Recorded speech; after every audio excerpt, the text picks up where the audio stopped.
ਜਦੋਂ ਜ਼ਿੰਦਗੀ ਦੇ ਵਿੱਚ ਕੁਝ ਸਮਝ ਵਿੱਚ ਨਾ ਆਵੇ ਗੱਲ, ਹਾਏ ਮੈਂ ਕਿਵੇਂ ਚੱਲਾਂ, ਕਿੱਦਾਂ ਰਸਤਾ ਲਵਾਂ, ਕੀ ਕਰਾਂ, ਉਸ ਵੇਲੇ ਸਭ ਕੁਝ ਪਰਮੇਸ਼ਰ ਦੇ ਉੱਤੇ ਛੱਡ ਦੇਣਾ ਚਾਹੀਦਾ। ਹੁਣ ਪਰਮੇਸ਼ਰ ਜੀ ਤੁਸੀਂ ਜਾਣੋ, ਤੁਹਾਡਾ ਕੰਮ ਜਾਣੇ, ਪਰਮੇਸ਼ਰ ਦੇ ਉੱਤੇ ਛੱਡ ਦਿਆ ਕਰੋ ਗੱਲ। ਜਿਹੜੀ ਗੱਲ ਦਾ ਹੱਲ ਨਾ ਨਿਕਲਦਾ ਹੋਵੇ, ਹਾਂਜੀ, ਕੁਝ ਵੀ ਸਮਝ ਨਾ ਪੈਂਦੀ ਹੋਵੇ ਗੱਲ, ਕਿੱਦਾਂ ਕੀਤਾ ਜਾਵੇ, ਕਿੱਦਾਂ ਚੱਲਿਆ ਜਾਵੇਗਾ ਅੱਗੋਂ, ਪਰਮੇਸ਼ਰ ਦੇ ਉੱਤੇ ਛੱਡ ਦਿਓ ਕਿ ਮਹਾਰਾਜ ਹੁਣ ਆਪੇ ਹੀ ਤੁਸੀਂ ਬੌੜੀ ਕਰੋ।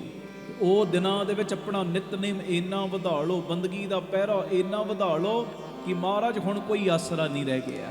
ਆਖੋ ਧੰਨ ਗੁਰੂ ਰਾਮਦਾਸ ਜੀ, ਧੰਨ ਗੁਰੂ ਰਾਮਦਾਸ ਜੀ। ਜਦੋਂ ਬਾਣੀ ਦਾ, ਬੰਦਗੀ ਦਾ ਓਟ ਆਸਰਾ ਲੈ ਕੇ ਤੁਸੀਂ ਪਿਆਰਿਓ ਪਰਮੇਸ਼ਰ ਸਾਈਂ ਦੇ ਚਰਨਾਂ ਦੇ ਵਿੱਚ ਅਰਦਾਸ ਕਰੋਗੇ ਨਾ, ਅਰਦਾਸ ਉਹ ਕਿਸੇ ਨਾ ਕਿਸੇ ਰੂਪ ਦੇ ਵਿੱਚ ਤੁਹਾਡੇ ਨਾਲ ਵਰਤੇਗਾ, ਜ਼ਰੂਰ ਵਰਤੇਗਾ। ਪਿਆਰ ਨਾਲ ਲਖੋ ਨੇ ਜੀ, ਧੰਨ ਬਾਬਾ ਦੀਪ ਸਿੰਘ ਜੀ।